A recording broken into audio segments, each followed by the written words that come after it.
Cuando se piensa en Santa Teresa, o se escribe sobre ella, o se habla sobre ella, casi siempre se hace contemplándola desde su plenitud, desde su madurez, desde su doctrina, desde su vida ya granada, desde sus fundaciones, desde sus enseñanzas espirituales, pero pocas veces se hace atendiéndola a ella personalmente, y mucho menos yendo al principio de su vida, es decir, yendo a su niñez. Hoy hay muchos campos que están estudiando Santa Teresa. Pues bien, vamos a tratar de mirarla, así de mirarla, y procurando oírla a ella de su infancia, de su niñez, porque tampoco ha sido demasiado atendida y no ha sido correctamente mirada esta infancia de Santa Teresa siempre. Yo me imagino que todos recordamos, todos hemos andado por Ávila, los 4 postes que nos indican que de niña Santa Teresa se escapó, nos va a salir a tierra de moros, que allí la encontró su tío, pero al margen de ello y al margen del jardín que se suele enseñar allí en la casa de la Santa, en la casa natal de ella, pues no se suele hablar mucho de esta niñez. Y no se suele hablar mucho porque la niñez, a mí me gustaría que quedara claro esto, desde el siglo, hasta el siglo XVIII propiamente no existía la infancia. No debemos extrañarnos, al niño ya se le consideraba maduro, y no existía la infancia sobre todo desde el aprecio, desde la ternura, desde el cariño. Puede disonar, pero esa ternura paterno-filial, materno-filial, no se ha dado siempre. Y es uno de estos logros en la historia de la sensibilidad que por fortuna podemos nosotros disfrutar. O sea, a partir del siglo XVIII, a partir de lo que llamamos la Ilustración, es cuando el niño comenzó a tener importancia en la vida familiar, en la vida social también. Es cuando se le comenzó a apreciar, se le comenzó a mimar, y algún jesuita antiguo, Manuel de Larramendi, que tiene un libro, entre otros, Corografía Vasca, muy interesante, para conocer aquel carácter de Guipúzcoa sobre todo, no separada de España entonces, ni se le ocurre a él, ¿no?, pero que era como un regalo de Dios, era la herencia de Dios, el patrimonio de Dios, y por eso comienza. Pues bien, se queja mucho el que era educador de cómo a los niños, ya en el siglo XVIII, en la segunda mitad, se los mimaba, se los vestía como principitos, y así están ellos, no como antes, no como nosotros. Sopas de ajo, lo dice así, sopas de ajo y darle bien, ¿no? Y así se crían fuertes. En el siglo XVIII se cambió. Hay por ahí algún cuadro de pared, Paseo por el Prado de Madrid, donde aparecen niños vestidos efectivamente, ya con mucho cuidado, con su sombrerito. Los comparamos con los niños de Murillo, si tienen alguno en su imaginación, niños harapientos, niños andrajosos, niños no mimados precisamente. Pues eso es lo que me gustaría que quedase claro. Hasta el siglo XVIII no existió esa ternura hacia los niños, hacia la infancia. Santa Teresa vivió antes del siglo XVIII, o sea, en esa época en que la infancia no se apreciaba como se apreciaría después, en la que la crianza era otra cosa. Aquellos tiempos en los que nació y vivió Santa Teresa son los del catecismo, o los que nos reflejaría poquísimo después el catecismo de Astete, que ha llegado hasta nuestros días. Vosotros no lo conocéis porque sois jóvenes, pero yo lo estudié, me lo aprendí, y una de las preguntas era, ¿para qué es el sacramento del matrimonio? Y la respuesta era, para casar y dar gracias a los casados, gracias sobrenaturales, con la cual vivan entre sí pacíficamente y críen hijos para el cielo. Para el cielo. Eso debía quedar muy claro. Y en eso consistía principalmente la crianza, para el cielo, porque el criarlos para la tierra era una aventura tan arriesgada que no había casi ninguna seguridad. La mortandad infantil de los tiempos anteriores al siglo XVIII comenzó a corregirse un poco hasta llegar a nuestros días. Era una mortalidad altísima. Nosotros no nos lo podemos ni imaginar. Pensemos que no había ningún hogar, salvo algunos muy privilegiados, en los que no hubiese ocurrido una o varias muertes infantiles de niños. A eso estaba acostumbrada la sociedad. Por eso no debe extrañarnos ni mucho menos el que no se sintiesen las muertes de los niños como podemos sentirlas hoy día, en que por fortuna ya ni acontecen. Pensemos eso. Nos extraña mucho cuando sucede algún caso y llevábamos mucho tiempo sin que sucediese de forma más o menos habitual. No se lamentaba la muerte de los niños, mucho menos las de las niñas. Santa Teresa era una niña, no lo olvidemos. Y no se apreciaba a veces tanto el nacimiento de las niñas como el de los niños. Es más, a veces hasta se lamentaba el nacimiento de más niñas. Esto parece cruel, pero esa era la realidad. Las fuentes históricas, pero las fuentes sobre todo directas, esas de los refranes, esas de los dichos, los cuentecillos populares, esas narraciones de sucesos, las cartas, la correspondencia allá donde existe, nos aclaran esa realidad. No voy a citar aquí muchísimos casos. El almirante le dan la albricias, le pide la albricias al mensajero porque su mujer ha dado a luz una niña muerta, que murió enseguida, y un niño. Y le da por el niño y le dice, y esto por la niña porque se ha muerto. Bueno, son cosas que realmente a nosotros nos pueden extrañar y nos deben extrañar, como es natural. Pues el nacimiento de las niñas, repito, no se celebraba tanto como el de los niños, dadas las finalidades familiares de aquellas sociedades. Como quiero que oigamos a Santa Teresa, vamos a leerla a ella como un testimonio histórico. Está llena, no hay fuente histórica como las cartas de Santa Teresa. Nos hablan de todo, como el libro de las fundaciones. Pues precisamente en el libro de las fundaciones, en el capítulo 20, que es una pieza literaria de primer orden, Santa Teresa nos habla de la fundación de Alba de Tormes. Una fundación que al ser en una villa pequeña, reducida, tenía que estar financiada por lo que ella llamaba fundadores o fundadoras que no le gustaban a ella. Y esa fue la que financió lo de Alba, la fundación de Alba de Tormes, donde acabaría ella, contra su voluntad, después de venir por Valladolid, Burgos, Palencia, Valladolid, aquí Medina del Campo, la hicieron, quería ir a Ávila a dar la profesión y después a fundar a Madrid. La mandaron ir a Alba de Tormes cuando estaba ya muy mal. Eso fue un superior provincial. Hoy día no hay ningún superior que sea tonto, por supuesto, pero entonces sí que lo sabía. Y ella lo tuvo que sufrir. Vaya Alba iba a ayudar a parir a la duquesa joven, ¿no? Ni llegó ni cosa parecida. Bueno, dice ella, hablando de la niñez, de la infancia primerísima de esa fundadora. Narra lo que le han dicho, y la narra agiográficamente, así con la fantasía, con lo que ella quiere resaltar. Antes que más diga, diré quién era la fundadora y cómo el Señor la hizo fundarle. Fue hija Teresa de Laiz, este era el nombre, doña Teresa de Laiz, la fundadora del monasterio de la Anunciación de Nuestra Señora de Alba de Tormes, de padres nobles. Fíjense qué crítica social va a venir.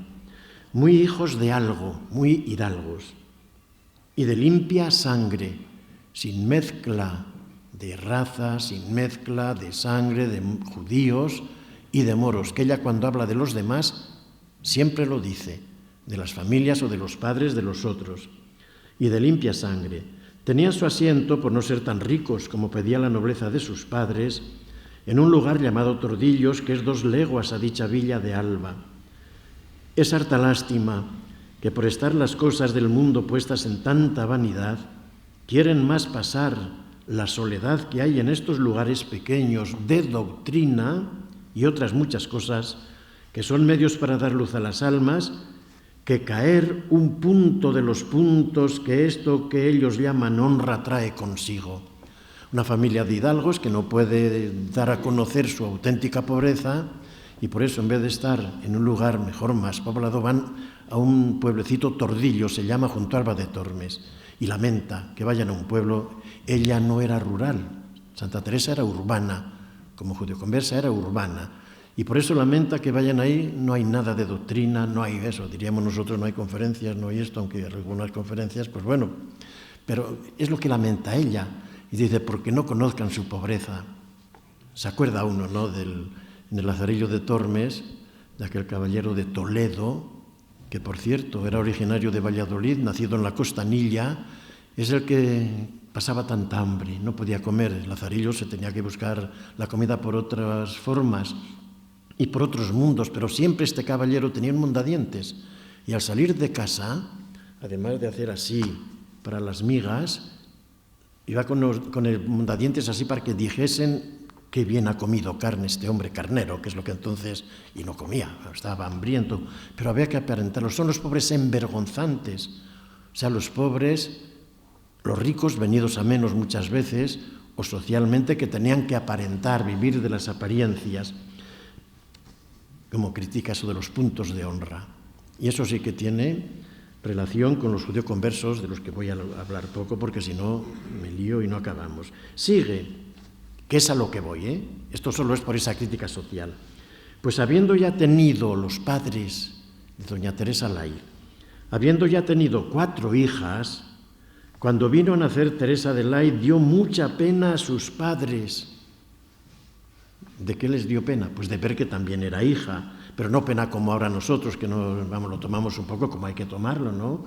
Ya que se valora igual a la hija que al hijo, pues 4 hijas o 4 hijos, o no tienes ninguna hija, todos son hijos. Bueno, no es en este plan, no. Lamentándola, y dice ella, cosa cierto, mucho para llorar, que sin entender los mortales lo que les está mejor, como los que del todo ignoran los juicios de Dios, no sabiendo los grandes bienes que pueden venir de las hijas, miren cómo asocia siempre los bienes a las hijas. Seguimos. Ni los grandes males de los hijos, males e hijos. Ella naturalmente es una defensora de los derechos, pero espirituales, religiosos de la mujer, cuando eso era peligrosísimo, el defenderlo. Y está convencida porque lo dice además, de que valen más para la vida espiritual las mujeres que los hombres. Digan lo que digan los letrados. Y ahí está la Virgen y ahí está San Pedro de Alcántara, o Fray Pedro de Alcántara, que me lo ha dicho. Ni los grandes males que vienen de los hijos, no parece que quieren dejar al que todo lo entiende y los cría, sino que se mata por lo que se había de alegrar. Como gente que tiene bien dormida la fe, no van adelante con la consideración ni se acuerdan de que es Dios el que así lo ordena para dejarlo todo en sus manos. Y ya que están tan ciegos que no hagan esto, es gran ignorancia no entender lo poco que les aprovecha esta pena. Oh, válgame Dios. Y sigue. ¿Cuán diferente entenderemos estas ignorancias en el día a donde se entenderá la verdad de todas cosas? ¿Y cuántos padres se verán ir al infierno por haber tenido hijos? Asociaciones, padres, infierno, hijos. ¿Y cuántas madres también se verán en el cielo por medio de sus hijas? Madres, cielo e hijas. Yo no sé si logro explicarme estas asociaciones mentales de Santa Teresa y cómo está contra ese no valorar a las niñas. Pues tornando a lo que decía, y esto yo nunca me privo de leerlo, sea por activa o por pasiva, venga o no venga, cuento, sigue con la niña, esta niña que dio un disgusto grande. Pues tornando a lo que decía, vienen las cosas a términos que como cosa que les importaba poco la vida de la niña, a tercer día de su nacimiento la dejaron sola. O sea, imagínense, una bebé de 3 días, y sin acordarse nadie de ella desde la mañana hasta la noche. Una cosa habían hecho bien, que la habían hecho bautizar a un clérigo luego en naciendo. Cuando a la noche vino una mujer que tenía cuenta con ella y supo lo que pasaba, fue corriendo a ver si era muerta. Pero ya ven cómo la dejaron todo el día, ¿eh? Imagínense ustedes hoy día un bebé de 3 días, que se van por ahí y lo dejan ahí solo, ¿no? Sin más. Una que vino a visitar a la madre, que fueron testigos de lo que ahora diré. La mujer la tomó a la bebé de 3 días, llorando en brazos, y le dijo, antes ha dicho que una cosa habían hecho bien, el bautizarla. Le dijo, ¿cómo, hija? ¿Es que vos no sois cristiana? A manera de que había sido crueldad el dejarla así. Alzó la cabeza la niña, 3 días, alzó la cabeza la niña y dijo, sí soy. Y no habló más hasta la edad en que suelen hablar todos. Todos quedaron naturalmente pasmados de que una bebé de 3 días dijese sí soy, a quien le digo, pero no eres cristiana que te tratan así. no iba por el bautizo, pero ella respondió, sí soy, estoy bautizada, ¿no?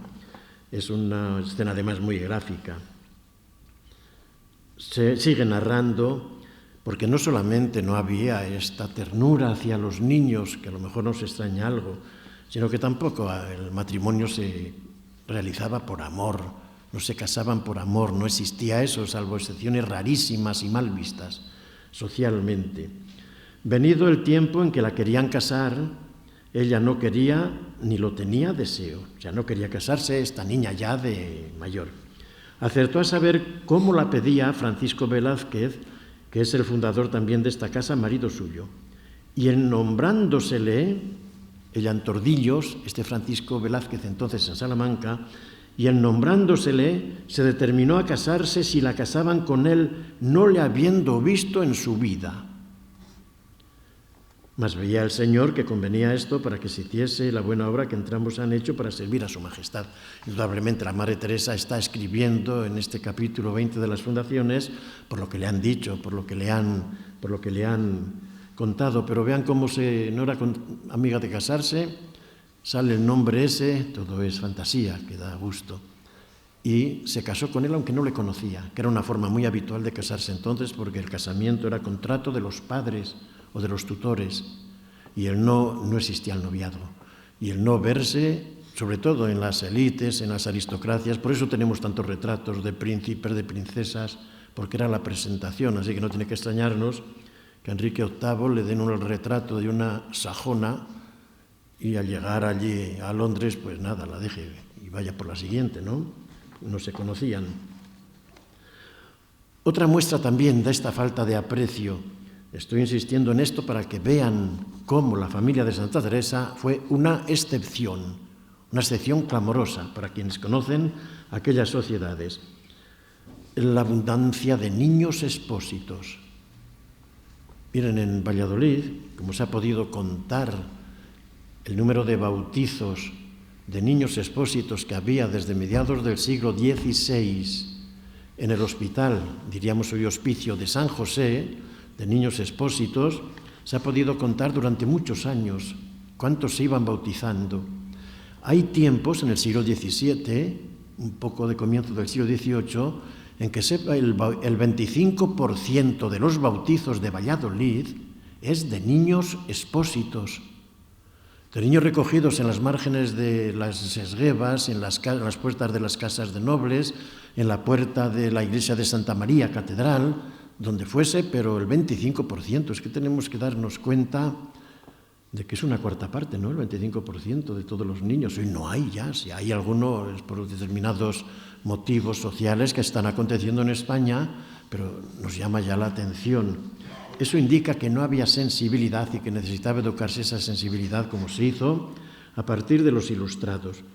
Les traía también aquí algún caso más relacionado con la Madre Teresa para que veamos cómo los niños no contaban lo que cuenta con nosotros, o lo que cuenta en nuestras sociedades. Lo paso porque si no, no llego. Así que repito, hay pocos lamentos por los hijos muertos. Las campanas tocaban a gloria.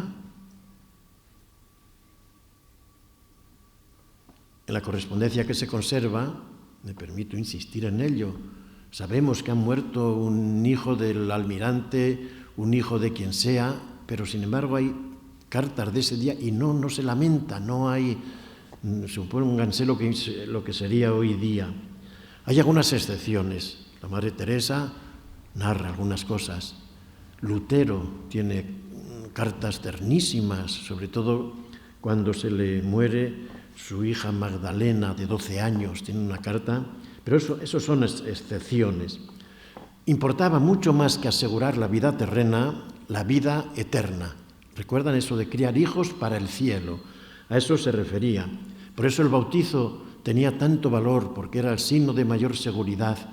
Aseguraba la vida, como repetían dos niños, Teresa de Ahumada y su hermano Rodrigo, asegurar la vida para siempre, siempre, siempre.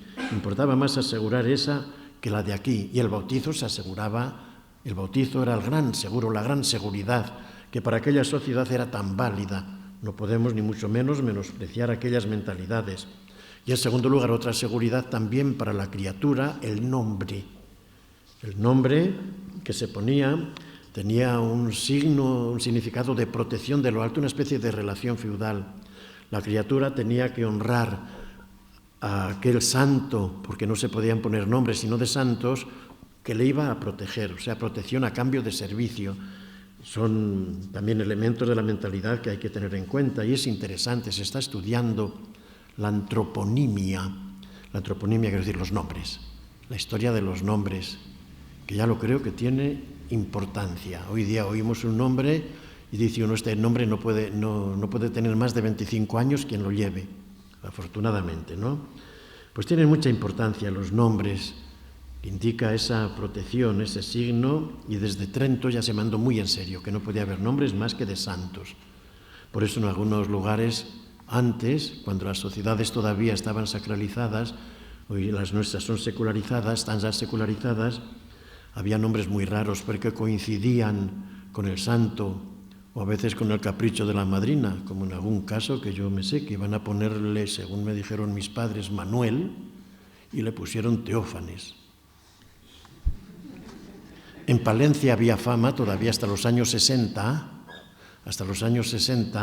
de nombres rarísimos, ¿eh? Yo creo que eran los más raros de todos los que conocíamos por ahí en algún sector de Palencia, imaginación que tenían. Y por eso las regulaciones, la obligatoriedad de recibirlo enseguida, el bautizo, por eso de la mortalidad, ¿no? Porque era tan arriesgado. La legislación que exigía más a las parteras, las exigían más el que supiesen bautizar in extremis, iba a decir, en el caso de necesidad, que no el que tuviesen pericia para ayudar a nacer las criaturas.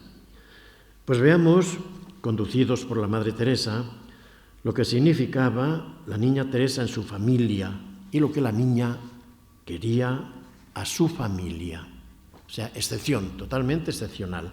No lo digo desde el punto de vista, bueno, es que valía tanto Santa Teresa, que por supuesto yo estoy convencido de que valía muchísimo. No es desde eso, sino viendo los comportamientos. Los padres, nos habla Santa Teresa, al comenzar el libro de la vida, no dice nada de lo que se decía siempre y lo que ella apuntaba siempre. Habla de los fundadores de Beas, eran hijos nobles, limpios de sangre, todas esas cosas. Habla de una de Sevilla, lo mismo. Habla de la de Malagón. Siempre tiene que poner ella eso de limpio de sangre y demás. Que son hidalgos, pues cuando habla de sus padres, ni sombra de eso. Son buenos, son virtuosos, son constructores de una familia con cariño, con ternura, una de aquellas excepciones, escasísimas, en aquellos comportamientos, y esa excepción fue lo acontecido en la casa en la que nació y se crió la niña Teresa de Ahumada, narrado todo con la hermosura con que lo hará la Madre Teresa, al transmitir con trazos magistrales el estilo de vida que la familia llevaba en aquella casa, en la casa natal de Santa Teresa, que se conserva, donde yo hice esa filosofía clásica, que decías allí, por eso los carmelitas descalzos del centro de Castilla, hemos tenido la suerte de hacer los viejos, de hacer el noviciado en Segovia, San Juan de la Cruz, y estudiar la filosofía en Ávila, en la casa natal de Santa Teresa. Comienza el libro de su vida, así se abre. El tener padres virtuosos y temerosos de Dios me bastara. ¿Ven lo que dice? Nada de hidalguía, nada de riquezas, nada sobre todo de lo que entonces era obligado a hablar, de limpieza de sangre, de no tener ninguna mezcla, ninguna gota de sangre de judíos, que era muy frecuente el tenerla, y de moros, que ya no era frecuente porque fueron distintos los comportamientos de asimilación de unos y de otros. Tener padres virtuosos y temerosos de Dios me bastará si yo no fuera tan ruin con lo que el Señor me favorecía para ser buena. Y habla de la caridad del Padre, no quiso tener esclavos por compasión, el ser ruin. Ya no en este momento, el de la narración de su infancia, pero después cuando hable de la precisión que hay de que las mujeres tengan derecho a la vida espiritual, casi siempre dice ella, en fin, yo que soy ruin mujer, cuando Santa Teresa pone ese soy yo ruin mujer, ya sabemos que vendrá una invectiva contra los varones. Eso leyendo, como hay que leer, a Santa Teresa se ve.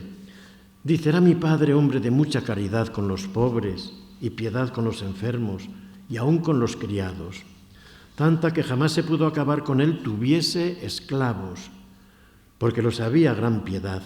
Y estando una vez en casa en su casa de Santa Teresa, de la niña, una de su hermano, la regalaba como a sus hijos. Decía que no era libre.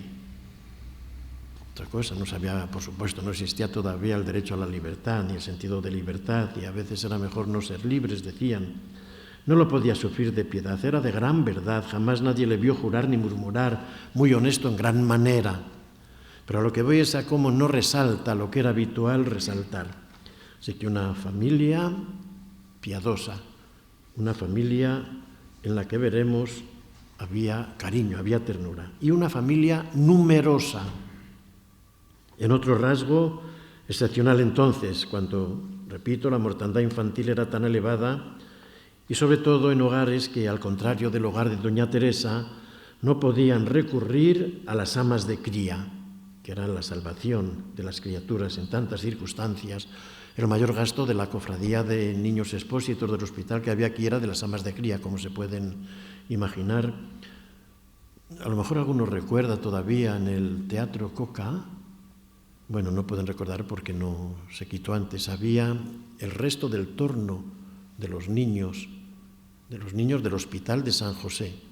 Después ya nada, ya cambió. Por eso se llamaba Plaza de la Comedia, hasta que se llamó de Martín Monzó, porque era el único local de comedias, el único corral de comedias que había en Valladolid y en muchos sitios a la redonda, era ese.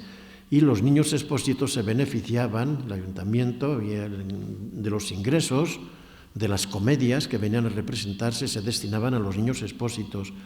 Y muchas veces madrinas y padrinos de niños expósitos eran los cómicos que venían a representar. En aquel tiempo en que los cómicos, pero las cómicas no estaban bien visto. Bueno, una familia numerosa, la de la madre Teresa, lo cual también repito que era excepcional. Prácticamente todos los hijos de don Alonso, que se casó por 2 veces, sobrevivieron. Don Alonso de Cepeda, el padre de la madre Teresa. Doña Beatriz de Ahumada, la madre, segunda mujer de don Alonso, la madre de doña Teresa de Ahumada. Y aprovecho para decir que Santa Teresa solo tuvo 2 nombres en vida, porque es que hoy, que si Teresa de Ávila, que si Teresa de no sé cuántos, con tal de no decir Santa Teresa, se hacen muchos equilibrios a veces. Pues hablando desde nosotros, siempre es Santa Teresa, ¿no? Pero ella, ya desde que nace, hasta que se hizo carmelita descalza, hasta que comenzó la reforma de San José, o sea, desde 1515 hasta 1562, fue doña Teresa de Ahumada. Y nada de andar por ahí que si Teresa Sánchez de uno, que si Teresa de Cepeda, nada, de Ahumada. Y después Teresa de Jesús, la madre Teresa de Jesús. Nada más, no hubo más nombres por allá. Pero bueno, a lo que voy es, todos parecieron a sus padres por la bondad de Dios en ser virtuosos. Si no fui yo, aunque era la más querida de mi padre. Éramos 3 hermanas y 9 hermanos. Ya ven, la familia, bien, era la más querida. Esto del cariño, si alguien lee a Santa Teresa, que no busque la palabra cariño, a ver las veces que lo utiliza, no, porque no sé, entonces no era la palabra habitual, no existía propiamente esa palabra de cariño, era la de ternura. Vean cómo en las obras de Santa Teresa, en los escritos, la ternura de Dios y la ternura humana están presentes de forma constante. Esa la ternura ya es expresión muy teresiana y que venía a decir lo mismo que nosotros entendemos por cariño. Bien, asoma desde el primer momento. La niña Teresa se sintió querida por sus hermanos y los quería. A todos tenía gran amor, y ellos a mí. Si bien es comprensible su predilección hacia Rodrigo, casi de mi edad, que era al que yo más quería. Repito deliberadamente esto de quería, nos queríamos. El cariño seguiría a lo largo de la vida, llena de alegrías, de tristezas y disgustos familiares. Su padre se opuso a que abandonara la casa natal para ir al convento de la Encarnación. Era tanto, dice, lo que me quería. Y cuando dejó la casa, acuérdaseme que cuando salí de casa de mi padre no creo será más el sentimiento cuando me muera. Esto choca con todas las narraciones de frailes, de monjas más o menos virtuosas que se escribieron después, las hagiografías. Choca porque lo que resaltan como virtud es el desapego familiar. Y un dominico de la Escalda, siglo XVII, comienzos del siglo XVII, unos años después de esto, va a su pueblo, donde están sus padres, pero va a otra casa. No puede estar donde sus padres, y lo alaban los hagiógrafos. Dicen, qué virtuoso. Santa Teresa, todo lo contrario, muy apegada a la familia en el sentido positivo. Llegó después la dispersión de toda esta familia, de todos estos hermanos, a las Indias, y la lejanía no parece haber quebrado esta relación. Diría al predilecto suyo, a don Lorenzo de Cepeda, que después retornó, yo salí la más ruin de todas, ya que en vuestras señorías no habían de conocer por hermana según soy. No sé cómo me quieren tanto. Esto digo con toda verdad. Por eso lamentan más los pleitos entre hermanos que la sacudieron sobre todo al final de su vida, al final de su existencia, aunque por acá está de tal suerte que por maravilla hay padre para hijo, ni hermano para hermano. Así que un hogar numeroso, pero donde había sobre todo cariño, donde había ternura. Una familia y una infancia pasada en una casa donde se leía. O sea, la historia de la lectura, que es uno de los capítulos predilectos por la historia de las mentalidades, de los comportamientos, revela que en las casas de aquel tiempo, por lo general, no se leía. Y salvo en algunas, muy pocas, de profesionales, de privilegiados, de gente de la pluma, que tienen tanta relación con la cofradía en el siglo XVI, tampoco había libros, como se han estudiado muchos inventarios después de muerto que van entrando, los libros para venderlos, para lo que sea, se conoce y no abundaban, casi ni existían. Era una cultura más bien analfabeta, porque entonces el ser analfabeto no era nada negativo, era algo habitual. Y había una cultura de los que no necesitaban leer y escribir, y tenían esa cultura, y dominaban esa cultura. Lo que pasa es que después del siglo XV, como se impusieron ya los humanistas y el poderoso mundo de los abogados, pues se hizo imprescindible el saber leer y escribir, pero no siempre se valoró. Doña Teresa lo valoraba, y en casa de don Alonso había libros que se han conservado en el inventario naturalmente, variados, numerosos, que dejan entrever que allí se leía. Huelga decir que el aprendizaje era entonces casero, conducido por la cartilla, aquella cartilla en la que insistía más en la doctrina cristiana que en aprender a leer, muy pocos, a escribir menos y a contar todavía menos. Nada mejor que recordar lo que dice la hija para ver el ambiente lector de aquella familia. Era mi padre aficionado a leer buenos libros, y así los tenía de romance para que leyesen sus hijos estos. Totalmente raro, totalmente extraño en la historia de las familias. Interés porque sus hijos leyesen y el lector también así, empedernidos.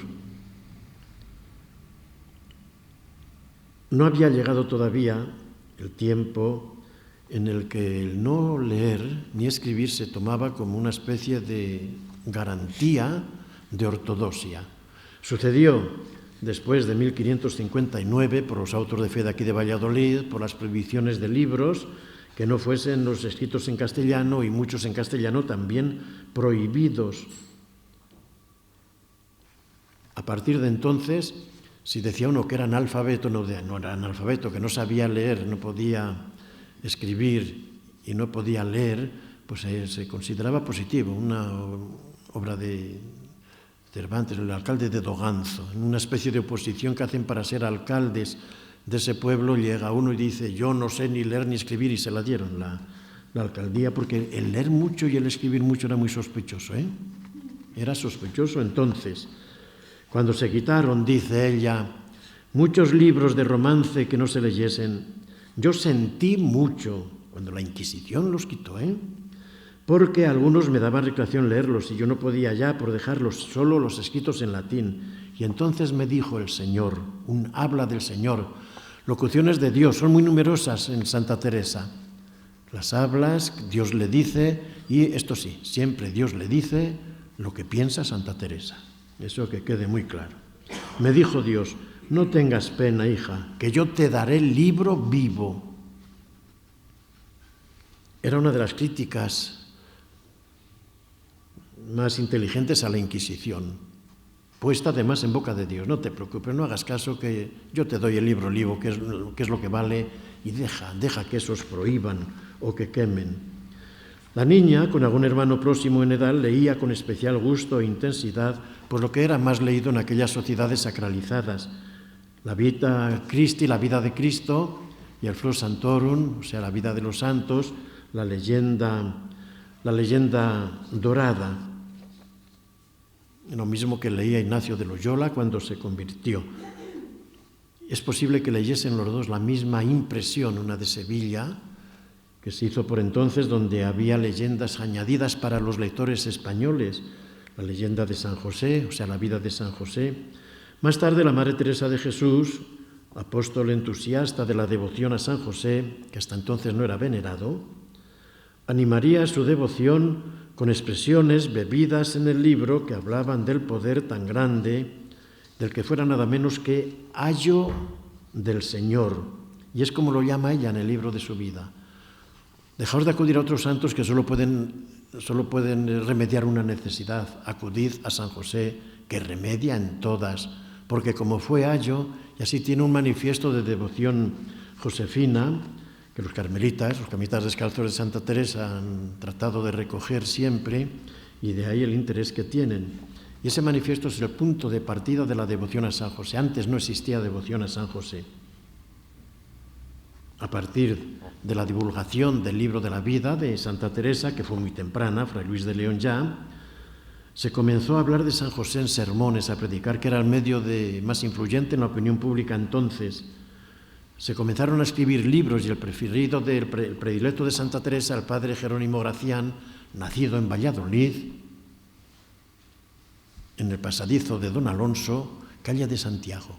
Digo calle de Santiago, calle de la Pasión. Ahí nació este hombre señero, vallisoletano, en el que no se suele insistir. Tiene la Josefina, que fue un libro escrito precisamente por devoción a San José. Y entonces, cuando comenzaron, les hablaba al principio los nombres de San José, o sea, ponerse nombre de José, del santo, en el bautizo de las criaturas. No busquen José, ni mucho menos, antes de finales del siglo XVI.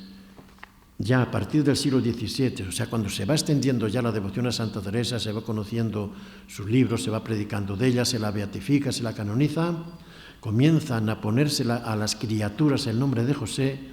A finales del siglo XVII ya serán muchísimas, y desde el siglo XVIII hasta hace exactamente 17 años, el nombre de San José ha sido el más frecuente, pero con una desproporción. Hoy día ya no, ya hay otros que le van suplantando. Pues bien, había otros libros, además de Vidas de Santo, de la Vita Christi, algún libro del ajedrez, del juego del ajedrez, y ella sabía jugar al ajedrez, y se lo dice en un momento cuando habla de la humildad, que es la dama que da jaque al rey. Dice, ya veis, hijas, porque escribía para sus monjas, hasta los vicios que tenía vuestra madre, que hasta jugar al ajedrez sabía. Miraban aquellos niños lectores, Rodrigo y ella, los grabados que había de los mártires degollados, y dice, como veía los martirios que por Dios las santas pasaban, parecía compraban muy barato el ir a gozar de Dios, y deseaba yo mucho morir así, como las santas. Está pensando seguramente en la narración más sugestiva que hay, más dramática también de la vida de la leyenda dorada, de las vidas de los santos entonces, de Santa Úrsula y sus 11.000 vírgenes. Eso es una narración, una creación una creación deliciosa también de la fantasía, como es natural. Ella tenía mucha devoción a Santa Úrsula y a sus 11.000 vírgenes. Raro es el sitio, el relicario, donde haya bastantes reliquias, que no tenga alguna reliquia de Santa Úrsula y de sus vírgenes. Entonces veía cómo las degollaban a las mártires, pero miren cómo dice las santas mártires, no los mártires. Y no es casual eso. En vista de cómo aseguraban los mártires la vida para siempre, siempre, siempre, que repetían aquellos dos niños, Teresa y Rodrigo, dice, concertábamos irnos a tierra de moros, pidiendo por amor de Dios para que allá nos descabezasen. Piensa en el norte de África, piensa en Argel.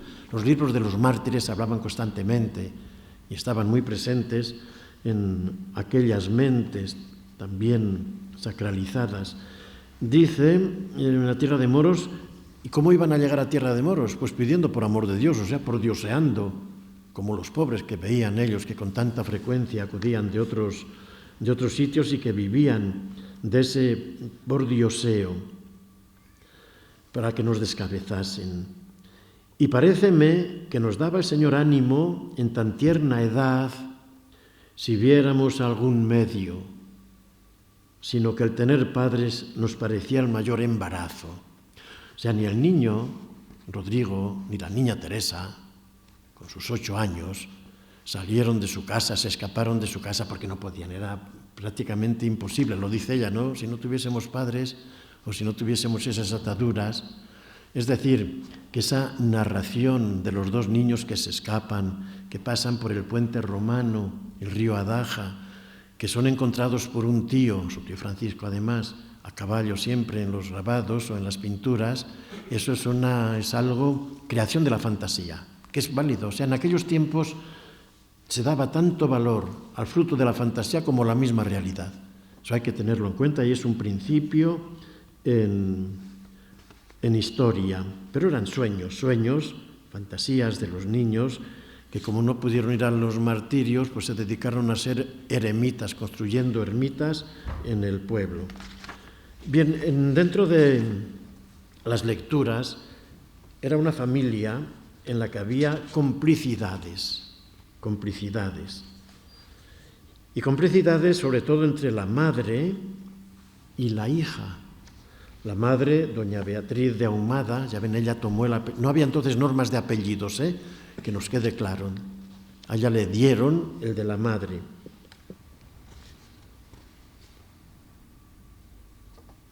Dice ella que su madre, claro, leía muchos libros de caballería, ahí estaba la complicidad, porque estaba enferma y no es en 15 años, un poco más, menos de 20 años, tener 9 hijos, pues la pobre estaba doña Beatriz y necesitaba de esas lecturas. Era tan en extremo lo que en esto me embebía, que si no tenía libro nuevo, no me parece nada contento. No me parecía tener contento. Estoy mirando, estaba buscando allí donde dice ella expresamente que tenían que hacerlo a ocultas de su padre. Y es estupendo, es emocionante, es lleno de ternura ese cuadro de la madre leyendo a ocultas con la niña, con Teresa, que necesita cada día un libro. Era una lectora empedernida, eso que quede claro.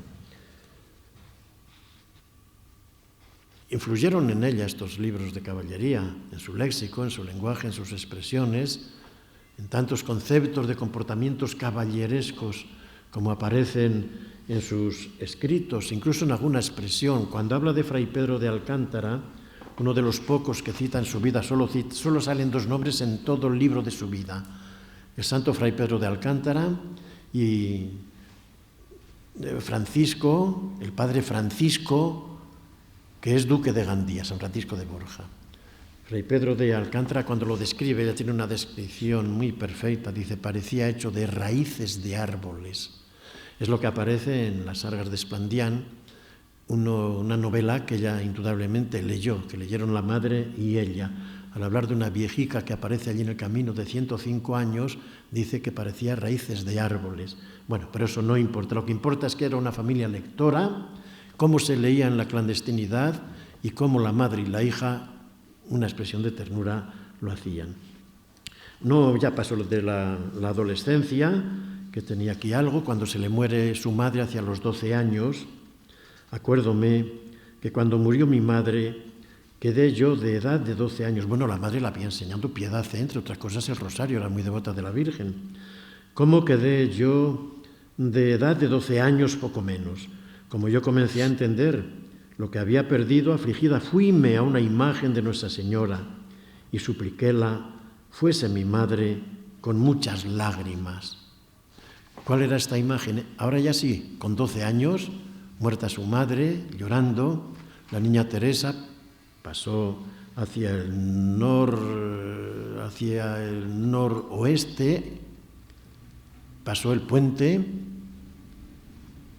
y allí, a la izquierda del puente romano, había una ermita, todavía se conservan algunos grabados hoy, después fue una fábrica, ahora yo creo que lo han erradicado todo, una ermita de Nuestra Señora de Gracia, Nuestra Señora de la Caridad. Fue allí donde fue la niña Teresa de 12 años. Y le rogué que fuese mi madre con muchas lágrimas. Paréceme que aunque se hizo con simpleza, que me ha valido, porque conocidamente he hallado a esta Virgen soberana en cuanto me he encomendado a ella. Repito, aquella imagen era la de la Virgen de la Caridad, hoy está en la catedral. Tenía alguna cosa más, pero con esto no está mal acabar en este ámbito de la Virgen de las Angustias, con la niña de 12 años ya camino hacia la adolescencia, que será muy distinta, pero yendo a la Virgen de la Caridad a pedir que fuese su madre. Así que lo dejo porque también tiene que tener importancia, lo repito muchas veces, la caridad y no atosigarles demasiado. Muchas gracias.